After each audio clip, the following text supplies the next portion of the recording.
الحمد لله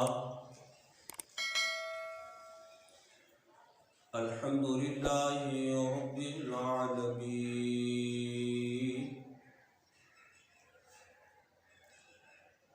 والصلاة والسلام على من لا نبي بعده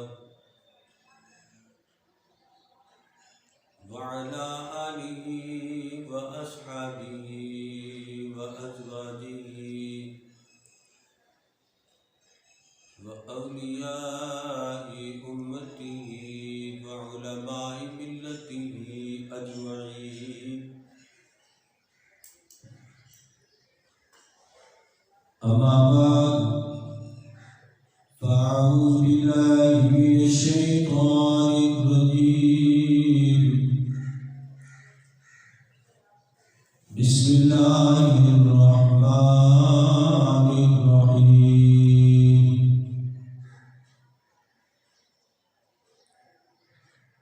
ما كان محمد أبا أحد من رجالكم ولكن رسول الله وخاتم النبيين.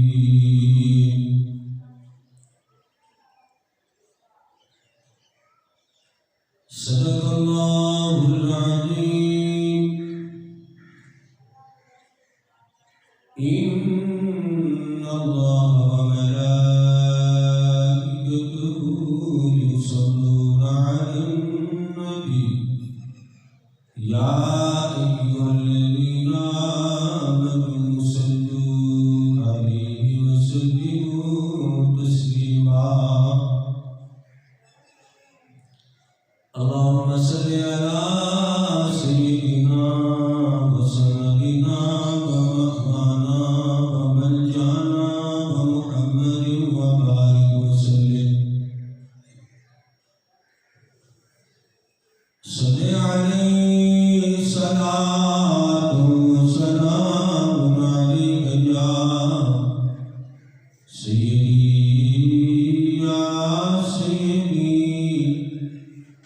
يا سيدي يا مكي يا مدني يا قرشي يا رسول الله. الصلاة والسلام عليك يا رسول الله. الصلاة والسلام عليك يا نبي الله. الصلاة والسلام عليك يا خاتم النبيين. الصلاة والسلام عليك يا شفيع المذنبين. بلغ العلا بكماله كشف الدجى بجماله حسن جميع خصاله. صلوا عليه وعليه. بلغ العلا بكماله كشف الدجى بجماله حسن جميع خصاله.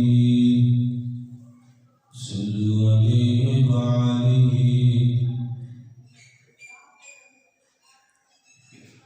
مصطفیٰ جان رحمت بلا کو سلام. شمع بزم ہدایت بلا کو سلام.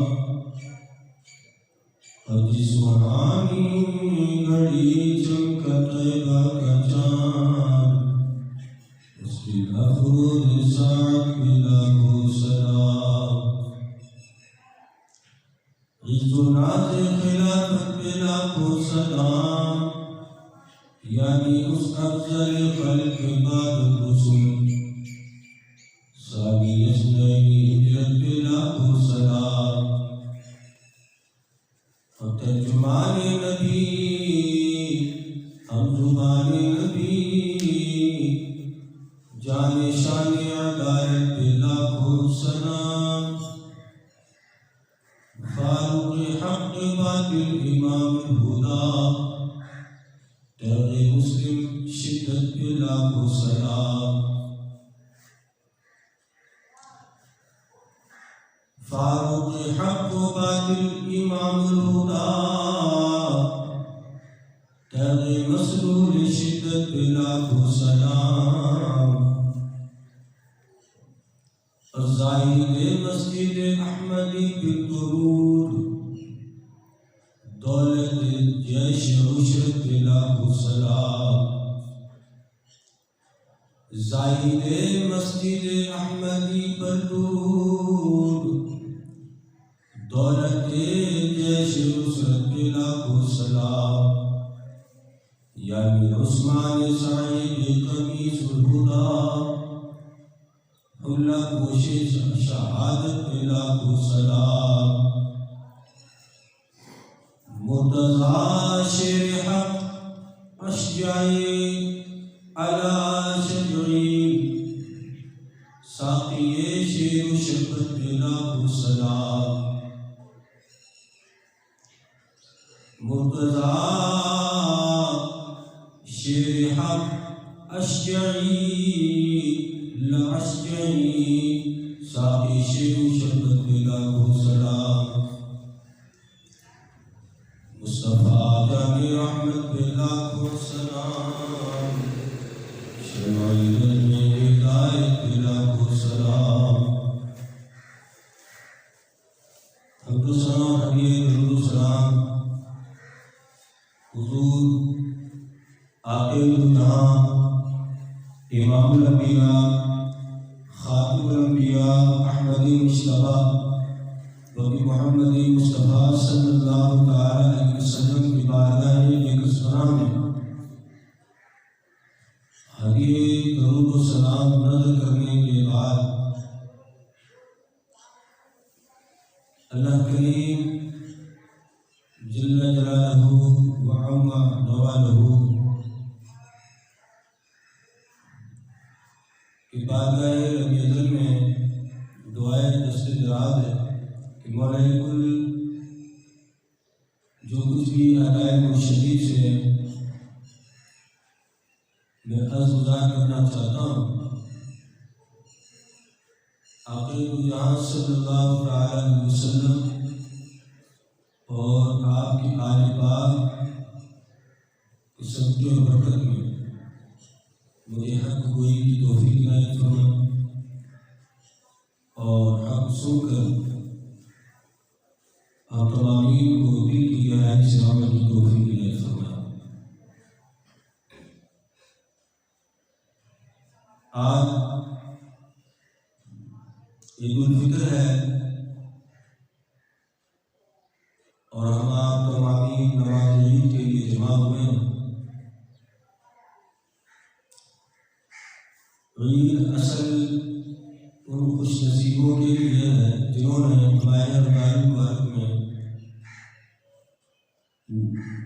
نماز، روزہ و تراویح اور دیگر عبادات کا انہوں نے اہتمام کیا۔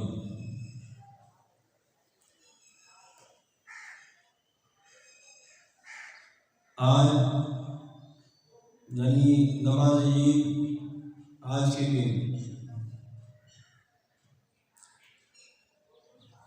اللہ رب العزت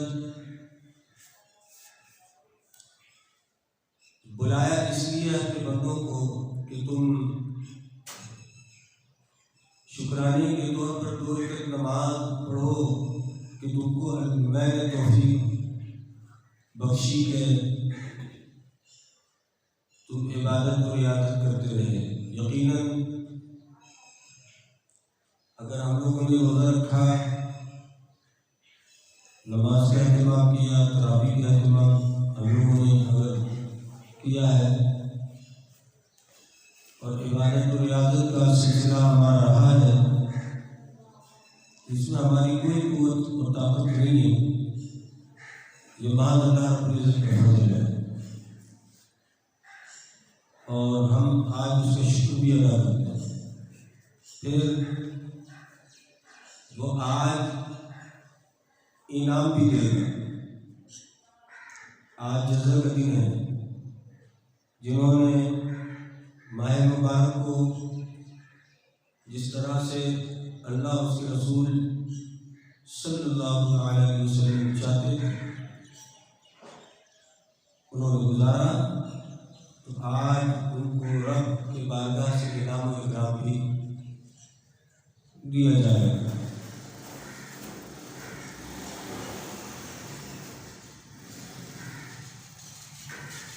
یقیناً یہ ہماری خوش بختی ہے اور ہم دعائیں وہ بھی ہیں کہ اللہ تعالیٰ میرے مالک آج جو کوئی انعام اور تحفہ اور اجر دینے والا ہے، جن خوش نصیبوں کو ان خوش نصیبوں میں ہمارا بھی شمار ہوگا۔ عزیز دوستوں بزرگوں، آج جس موضوع پر میں گفتگو کرنا چاہتا ہوں،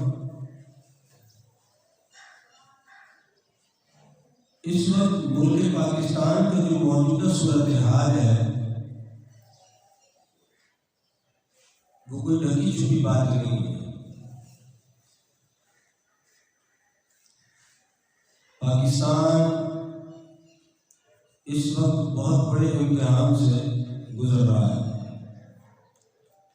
اور پاکستان میں بسنے والے ہر طبقہ فکر اور چاہے امیر ہو چاہے غریب، آج وہ پریشان ہیں اور ایک ذہنی تناؤ ہے، دباؤ ہے۔ کوئی اپنے کاروبار کو لے کر پریشان ہے، کوئی اپنی نوکری کو لے کر پریشان ہے۔ الغرض اگر جائزہ لیں تو ہر گھر میں اس وقت قرب کا ایک ماحول ہے، کسی نہ کسی زاویے سے، کسی نہ کسی اعتبار سے ہر گھر میں کوئی نہ کوئی ایسی پریشانی ضرور ہے جس سے پورا گھر ڈسٹرب ہے اور پریشان ہے۔ آخر ایسا کیوں ہے؟ آخر کیا وجہ ہے کہ جن کے پاس لاکھوں کروڑوں ہے وہ بھی پریشان ہیں، اور جو کک پٹی ہیں جن کے پاس کچھ بھی نہیں ہے وہ بھی پریشان ہیں؟ آخر کیا وجہ ہے کہ جو عبادت کرنے والے عبادت گزار ہیں وہ بھی پریشان ہیں، اور جو عبادت و ریاضت سے کچھ دور ہے وہ بھی پریشان ہیں؟ اچھا دیکھیں بھائی، جو اللہ کے حضور حاضر نہیں ہوتے ہیں، عبادت و ریاضت کا اہتمام نہیں کرتے ہیں، ان کا پریشان ہونا تو سمجھ میں آنے والی بات ہے۔ لیکن ایک بندہ نماز کا بھی اہتمام کر رہا ہے، عبادت و ریاضت بھی کرتا ہے، سب کچھ کرنے کے باوجود وہ پریشان ہے، کسی نہ کسی زاویے سے وہ پریشانی میں گھرا ہوا ہے۔ تو آخر کیا وجہ ہے؟ کہیں ایسا تو نہیں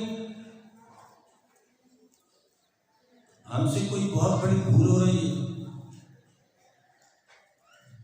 جناب بالکل ایسا ہی ہے۔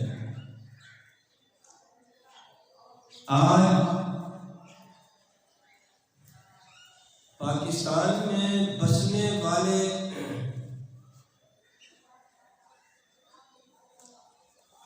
ہر طبقہ، چاہے وہ غریب ہو چاہے وہ امیر ہو، چاہے وہ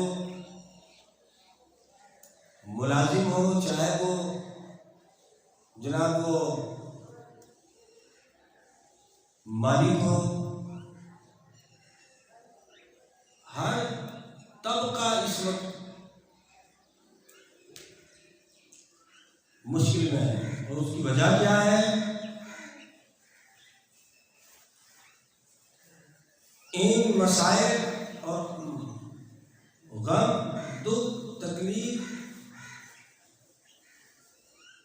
مین وجہ کیا ہے؟ تو میرے عزیز دوستوں، اس کی مین وجہ یہ ہے کہ وہ ملک جو اسلام کے نام پہ حاصل کیا گیا، وہ ملک جو کلمے کی بنیاد پہ حاصل کیا گیا، آج اس ملک میں نبی رحمت صلی اللہ تعالی علیہ وسلم کی گستاخیاں ہو رہی ہیں، حضور کے ختم نبوت پر حملہ کیا جا رہا ہے، اور ستم والے ستم یہ ہے کہ گستاخی کرنے والے جب ان گستاخوں سے ملک کے اعلیٰ ادارے، حکمران اور ذمہ داران جب آنکھوں کو چرائیں اور ڈھلائی سے کام لیں، اور جب کوئی دروازہ انصاف کے لیے نہ ہو اور گستاخ دندناتے پھریں اور اپنی گستاخی پر جو ہے وہ ڈٹے رہیں، ان کو سزا دینے والا کوئی نہ ہو، بلکہ افسوس سے یہ کہنا پڑتا ہے کہ یہ مسلمانوں کا ملک ہے، اس ملک میں ہونا تو یہ چاہیے تھا کہ اگر کوئی گستاخ نبی رحمت صلی اللہ تعالی علیہ وسلم کی ذات مبارکہ پر حملہ کرے تو ہونا تو یہ چاہیے تھا کہ عوام کے احتجاج کی نوبت ہی نہ آئے، کہ حکمران پہلی فرصت میں اس کو آڑے ہاتھ لے کر اور اس کو کیفر و کردار تک پہنچا دیں، اور پوری دنیا کو پھر یہ پیغام دیں کہ بھائی ہم پاکستانی صرف پاکستانی نہیں ہیں، ہم غیرت مند مسلمان بھی ہیں، اور ہم پاکستانی بعد میں ہیں، ہم پہلے غیرت مند مسلمان ہیں، ہم ملک کے وزیر، مشیر، صدر، جنرل ہم بعد میں ہیں، پہلے نبی پاک علیہ السلام کے ہم غلام ہیں، لہذا ایسا غلامی کہ ہم حضور کے غلام ہیں،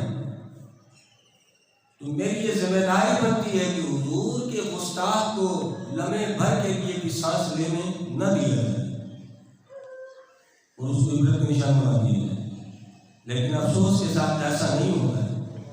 ہمارے ملک کا المیہ یہ ہے کہ ہمارے ملک میں گستاخ دندناتے پھر رہے ہوتے گستاخی کرنے کے بعد، اور جب عدالتوں سے مایوسی ہو، اداروں سے مایوسی ہو، اور جب کوئی پوچھنے والا نہ ہو، انصاف دینے والا نہ ہو، حضور نبی رحمت صلی اللہ تعالی علیہ وسلم کی عزت و حرمت کے معاملے میں کوئی صحیح قدم اٹھانے والا نہ ہو، تو پھر کوئی غیرت مند مسلمان ہوتا ہے اور اپنے جذبہ ایمانی اور عشق مصطفیٰ سے سرشار ہو کر وہ اپنے عشق سے وہ فیصلہ کر بیٹھتا ہے، اور اس گستاخ کو جب واصل بن جہنم کر دیتا ہے تو پھر آپ دیکھیں کہ عدالتوں میں بھی حرکت نظر آتا ہے، پھر وہ سیاستدان بھی پریس کانفرنس کرنے لگتے ہیں، پھر وہ نامحال جو اپنے آپ کو کلمہ گو مسلمان کہتے ہیں وہ بھی دلوں سے باہر نکلتے ہیں، اور پھر جناب عالی عدالتوں میں بھی جو جناب کو کیس چلنا شروع ہو جاتا ہے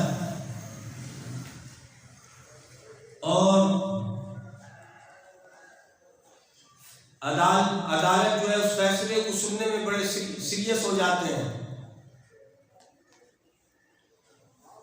اور ہمارے ادارے اس معاملے میں وہ بھی پیچھے نہیں رہتے، وہ بھی بیان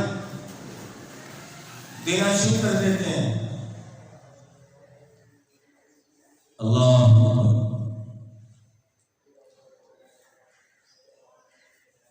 جب ان کو بیان دینا تھا اس وقت تو انہوں نے اپنی زبان میں تالا رکھا۔ میں ان تمام لوگوں سے میرا ایک سوال ہے، کل کس منہ سے حضور علیہ السلام کی بارگاہ میں حاضر ہو کر حضور سے شفا کی بھیک مانگیں گے؟ حضور سے شفا کی بھیک مانگیں گے؟ آپ دیکھیں ابھی حال ہی میں ماہ رمضان مبارک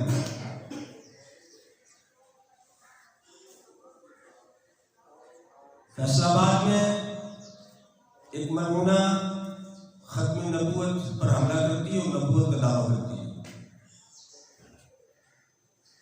اور لاہور میں اس خبیثہ کی تائید میں کچھ اس کے رشتہ دار وغیرہ وہ اس کی حمایت میں جو ہے بول کھڑے ہوتے ہیں۔ اسی رمضان مبارک میں آخری عشرے میں ایک ویڈیو مجھے کسی نے بھیجا کہ ایک شخص جو ہے وہ اپنے آپ کو یہ کہہ رہا ہے کہ میں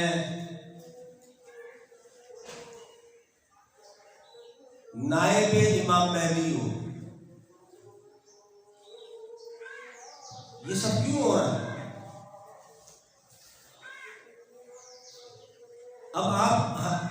ہم آپ یہ بات سمجھ رہے ہیں کہ ہمارے ملک میں جو بدحالی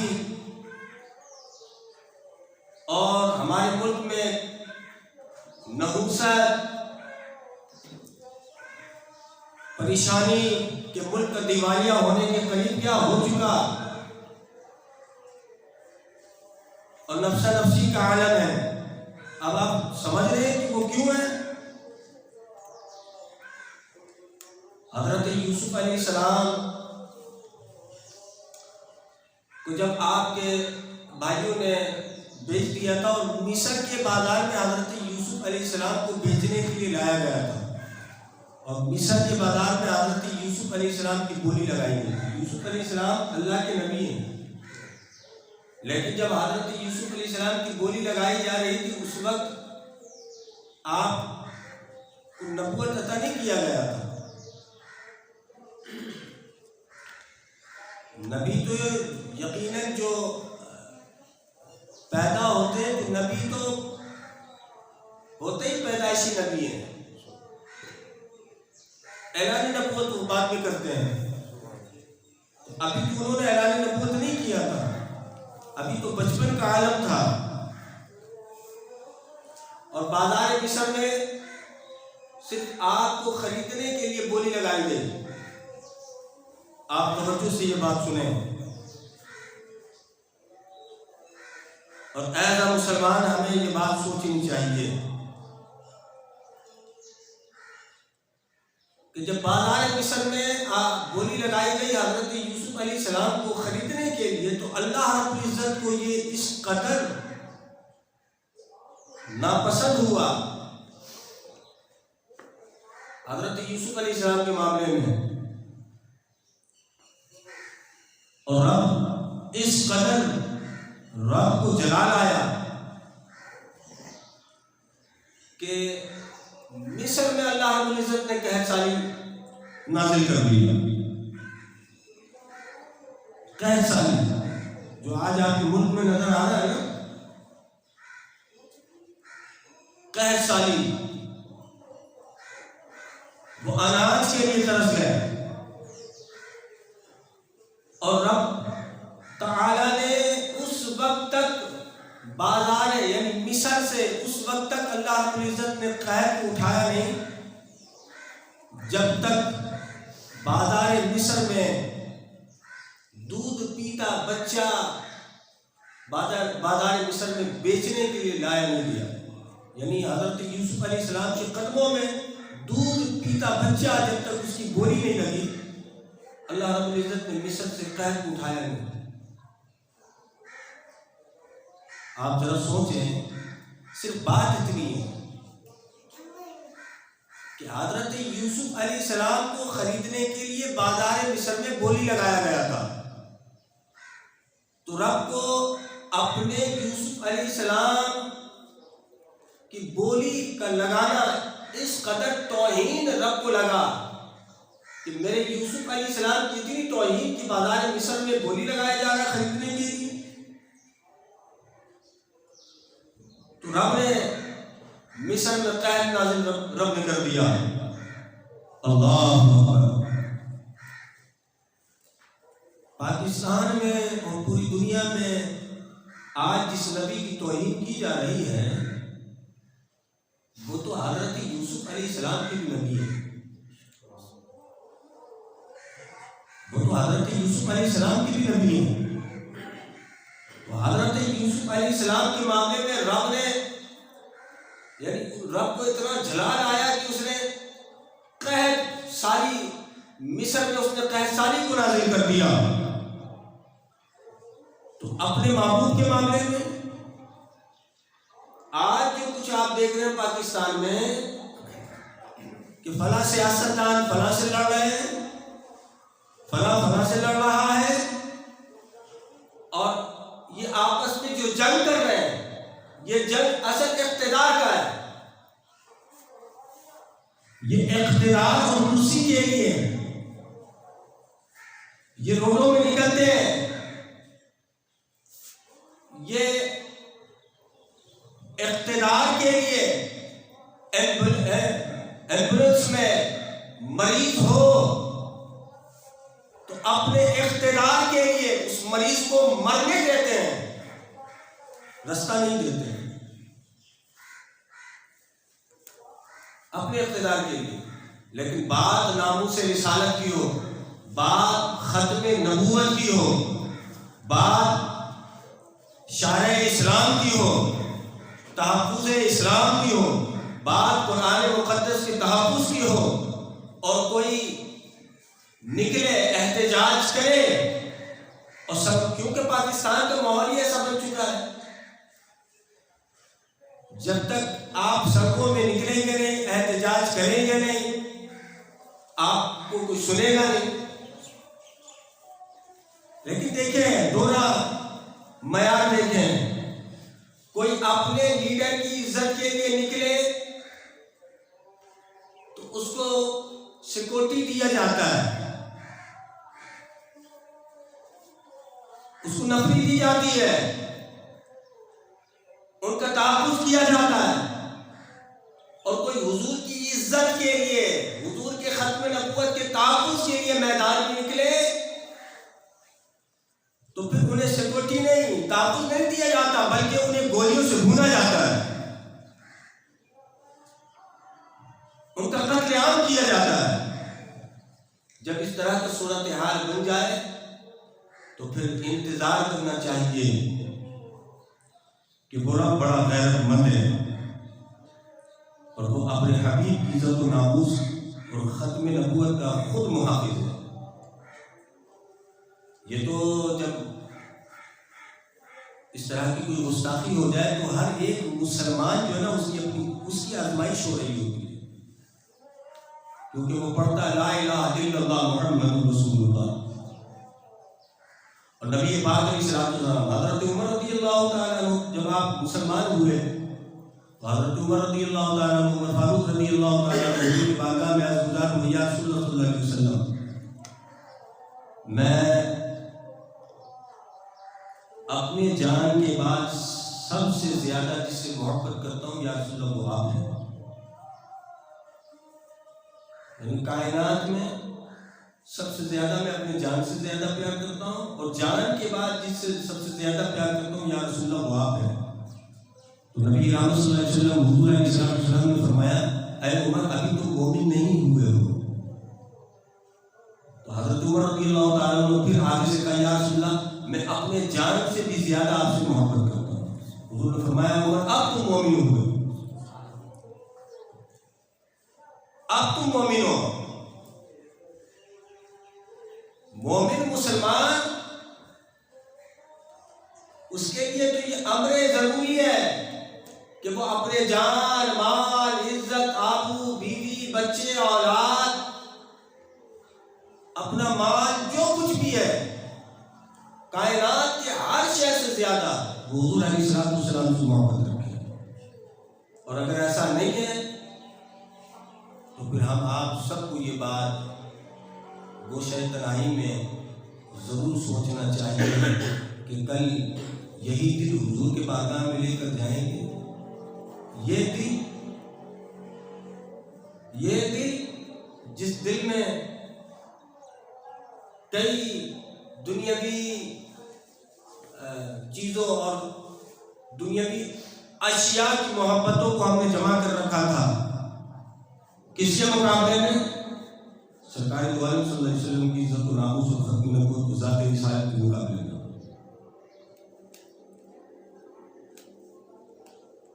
میں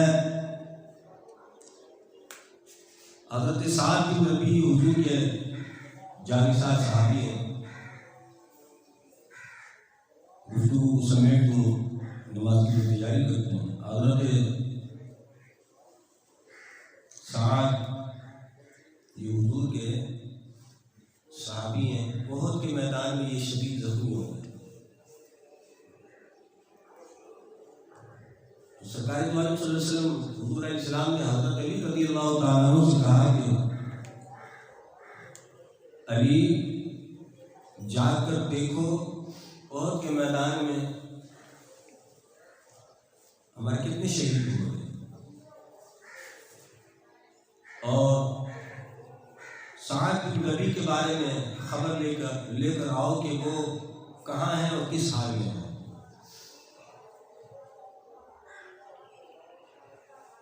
تو حضرت علی مولا کائنات رضی اللہ تعالیٰ عنہ میدان احد میں آپ نے چکر لگایا اور حضرت سعد کو ڈھونڈنے لگے۔ تو ڈھونڈتے ڈھونڈتے آپ اس مقام پر پہنچے جہاں حضرت سعد جو ہے وہ شدید زخمی پڑے ہوئے ہیں۔ نبی پاک علیہ السلام نے حضرت علی مولا کائنات رضی اللہ تعالیٰ عنہ کو جب بھیجا نا تو حضور نے فرمایا کہ علی جب سعد سے ملاقات ہو نا تو اس کو میرا سلام بھیجنا، اس کو کہنا کہ حضور نے تم کو سلام بھیجا ہے، اور اس سے پوچھنا کہ وہ کیا محسوس کر رہا ہے۔ اب جب ملاقات ہوئی دیکھا شدید زخمی ہے، کہا سعد تم کو سرکار دو عالم صلی اللہ علیہ وسلم نے سلام بھیجا ہے، اور حضور پوچھ رہے ہیں کہ تم کیا محسوس کر رہے ہو۔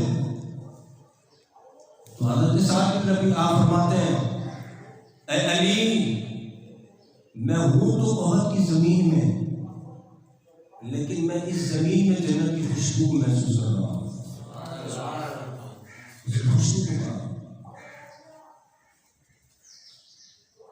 حضرت علی رضی اللہ تعالیٰ عنہ سے حضرت سعد نے فرمایا کہ اے میرے علی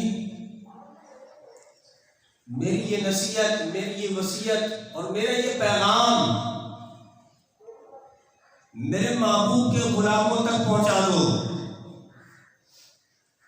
میری یہ نصیحت، یہ پیغام میرے محبوب کے غلاموں تک، امتی تک پہنچا دو۔ وقت شہادت قریب ہے، سکرات کا عالم ہے، نظر کا عالم ہے، اور جو آخری جملہ جو آپ کی زبان مبارک میں تھا وہ کیا تھا؟ آپ فرماتے ہیں جا کر میرے محبوب کے غلاموں کو یہ میری نصیحت پہنچا دو کہ قیامت تک اگر کوئی گستاخ سرکار دو جہاں صلی اللہ تعالی علیہ وسلم تک پہنچ گیا اور کوئی ایک قیامت تک اللہ رب العزت اس بندے کے کسی بھی عذر کو قبول نہیں کرے گا، کسی بھی عذر کو قبول نہیں کرے گا قیامت تک، یعنی قرب قیامت تک اگر کوئی گستاخ حضور تک پہنچ جائے اور کوئی ایک مسلمان بھی زندہ ہو تو اللہ رب العزت اس مسلمان کے کسی عذر کو قبول نہیں کرے گا کہ جب تو زندہ تھا تو میرے محبوب کی عزت پر قربان کیوں نہ ہوا، میرے محبوب کی عزت پر پیرا کیوں نہ دیا، قربان کیوں نہیں ہو گیا، میں تو معذور تھا، میں تو فلاں تھا۔ تو پھر وہ جنگ بدر، جنگ احد، جنگ خندق، جنگ خیبر، جنگ یرموک، جنگ تبوک، جنگ احزاب، آپ ان جنگوں کو اٹھائیں۔ جنگ یمامہ جو ختم نبوت کے لیے یعنی ابتدا سے حضور علیہ السلام کے ظاہری زمانے میں 74 غزوات ہوئے، جن میں سے 27 یا 29 غزوات میں خود حضور تلوار لے کر میدان میں شریک رہے۔ ان تمام 74 غزوات میں 59 اصحاب رسول کی شہادت ہے۔ کتنا؟ 59۔ اور جنگ یمامہ جو کہ مسیلمہ کذاب کی سرگوبی کے لیے حضرت سیدنا صدیق اکبر رضی اللہ تعالیٰ عنہ نے جنگ یمامہ میں میدان لگوایا، اس میں 1200 صحابی شہید ہوئے۔ ان 1200 میں سے 700 قرآن کے حافظ و قاری تھے، اور وہ بدری صحابی جو کہ حضرت سیدنا صدیق اکبر رضی اللہ تعالیٰ عنہ نے یہ قانون بنایا تھا کہ اب بدری صحابی کسی جنگ میں شریک نہیں ہوں گے، یہ ہمارے لیے تبرک ہے، لیکن اپنا بنایا ہوا قانون آپ نے جنگ یمامہ کے موقع پہ آپ نے توڑا، اور آپ نے فرمایا بدری ہو کہ غیر بدری ہو، حضور کے ختم نبوت کے تحفظ کے لیے جنگ یمامہ میں شریک ہو۔ اس قدر حساس مسئلہ ہے۔ میں ایک حدیث سنا کر بات ختم کر دوں کہ نبی پاک علیہ السلام نے اپنے ختم نبوت کے حوالے سے سرکار دو علیہ وسلم نے کیا فرمایا؟ حضور علیہ السلام فرماتے ہیں انی اشہد عدد تراب الدنیا ان مسیلمہ کذاب۔ حضور علیہ السلام میرے آقا دو علیہ وسلم نے فرمایا مسیلمہ کذاب وہ ہے جس نے حضور کی ظاہری حیات میں اس نے ختم نبوت پر ڈاکہ ڈالا تھا اور اعلان نبوت اس نے کیا تھا، لیکن سرکار دو علیہ وسلم کے ظاہری زمانے میں اس کو ہمت نہ ہوئی، اور یہی مسیلمہ کذاب خبیث سیدنا صدیق اکبر رضی اللہ تعالیٰ عنہ کیونکہ رحم دل تھے تو اس نے سوچا کہ کیونکہ وہ تو رحم دل ہے، ان کے دور خلافت میں اگر میں نبوت کا دعویٰ کر دوں تو کیونکہ وہ رحم دل ہے وہ کچھ کریں گے نہیں، لیکن مسیلمہ کذاب کو کیا خبر کہ صدیق اکبر رحم دل ہے لیکن باغیرت ہیں، رحم دل ضرور ہے لیکن حضور کی وفادار ہے۔ جب حضور کی عزت و ناموس اور ختم نبوت کا معاملہ آ جائے تو سیدنا صدیق اکبر رضی اللہ تعالیٰ عنہ سے زیادہ شدت رکھنے والا پھر اور کوئی نہیں۔ پھر آپ نے میدان یمامہ میں ان کو بتایا کہ تو مجھے رحم دل سمجھتا تھا، لیکن میں جنگ یمامہ کا میدان سجا کر تجھے بتا رہا ہوں میں حضور کی عزت و ناموس اور ختم نبوت کا پہرےدار ہوں۔ معافی اللہ۔ تو حضور علیہ السلام سرکار دو علیہ وسلم نے فرمایا، حضور نے فرمایا کہ روئے زمین میں جتنے ریت ہیں، روئے زمین میں جتنے بھی ریت ہیں، وہ جو ذرات ہیں، حضور نے فرمایا ان ذرات کے گنتی کے برابر میں گواہی دیتا ہوں کہ میرے بعد کوئی دوسرا نبی نہیں۔ میرے بعد اب کوئی نبی نہیں ہے، میرے بعد کوئی نبی نہیں۔ ہاں حضرت امام مہدی رضی اللہ تعالیٰ عنہ آپ آئیں گے، لیکن ان کے بارے میں بھی سرکار صلی اللہ علیہ وسلم نے اپنی امت کو سب کچھ بتا دیا ہے کہ وہ میری اولاد سے ہوں گے، ان کا نام میرے نام پر ہوگا، اور وہ مکے میں ان کی پیدائش ہوگی، اور اسی طرح وہ جس طرح میں نے بظاہر 40 سال کی عمر میں نے اعلان نبوت کیا تھا، اسی طرح وہ 40 سال کے بعد ظاہر ہوں گے، اور پھر وہ اپنی خلافت کا اعلان کریں گے، اور لوگ ان کے دستے مبارک میں بیعت ہوں گے، اور حضرت عیسیٰ علیہ السلام آئیں گے، اور حضرت عیسیٰ علیہ السلام نبی بن کر نہیں آئیں گے، حضرت عیسیٰ علیہ السلام نبی رحمت صلی اللہ تعالی علیہ وسلم کی امتی بن کر آئیں گے، حضور کی امتی بن کر آئیں گے۔ حضور کے بعد اب کوئی نبی نہیں ہے۔ حضور نے فرمایا لا نبی بعد انا خاتم النبیین، میں نبیوں کا خاتم ہوں، اور لا نبی بعد، اب میرے بعد اور کوئی نیا نبی نہیں آئے گا۔ بس اب جب حضور نے فرما دیا تو اب ہر ایک مسلمان کا یہ فریضہ بنتا ہے کہ وہ حضور کی عزت و ناموس اور ختم نبوت کے محافظ بنے، ختم نبوت، حضور کی ختم نبوت کے محافظ بنے، خود تحفظ کرے، محافظ بنے۔ اور آخر میں حضرت پیر مہر علی شاہ رحمۃ اللہ تعالی، کیونکہ ہم نسبت بزرگوں سے رکھتے ہیں، تو پیر مہر علی شاہ رحمۃ اللہ علیہ آپ نے فرمایا کہ جو حضور علیہ السلام کے ختم نبوت پر پیرا دیتا اور ختم نبوت کے لیے کام کرتا ہے، تو پیر مہر علی شاہ رحمۃ اللہ نے فرمایا کہ جو حضور کے ختم نبوت کے لیے کام کرتا ہے اس کے پشت میں براہ راست نبی رحمت صلی اللہ تعالی علیہ وسلم کا دست مبارک ہوتا ہے، حضور کا دست مبارک ہوتا ہے۔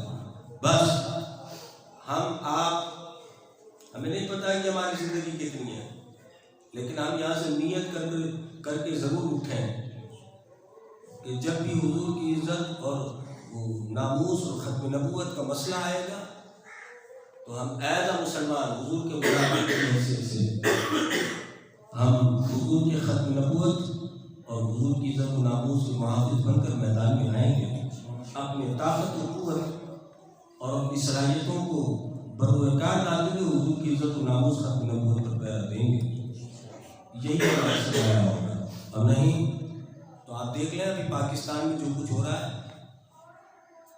ہم تو دعا کرتے ہیں کیونکہ یہ ملک وطن ہمارا ہے، اور اللہ رب العزت کی بارگاہ میں دعا کرتے ہیں مولا ہمارے وطن کو خوشحال کر دے، اور ہمارے وطن میں جو یہ بدحالی ہے اس کو دور فرما دے، اور جو وطن کے غدار ہیں اور ناموس رسالت اور ختم نبوت کے غدار ہیں، مولا ان منحوس لوگوں کو ہم سے دور کر دے، انہیں عبرت کا نشان بنا، انہیں تباہ و برباد کر کے ان کے نسلوں کو تباہ و برباد کر دے، کیونکہ ہمیں ایسے لوگ اور ایسے لیڈر، ایسے سیاستدان اور ایسے حکمران اے مولا ہمیں نہیں چاہیے جو تیرے محبوب کی عزت و ناموس اور ختم نبوت کا سودا کریں۔ ہمیں تو وہ لیڈر، وہ سیاستدان، وہ حکمران چاہیے جو تیرے محبوب کی عزت و ناموس ختم نبوت کا محافظ بن کر میدان میں رہے۔ اللہ تعالیٰ ہمیں عمل کی توفیق عطا فرمائے۔ وآخر دعوانا الحمد للہ رب العالمین۔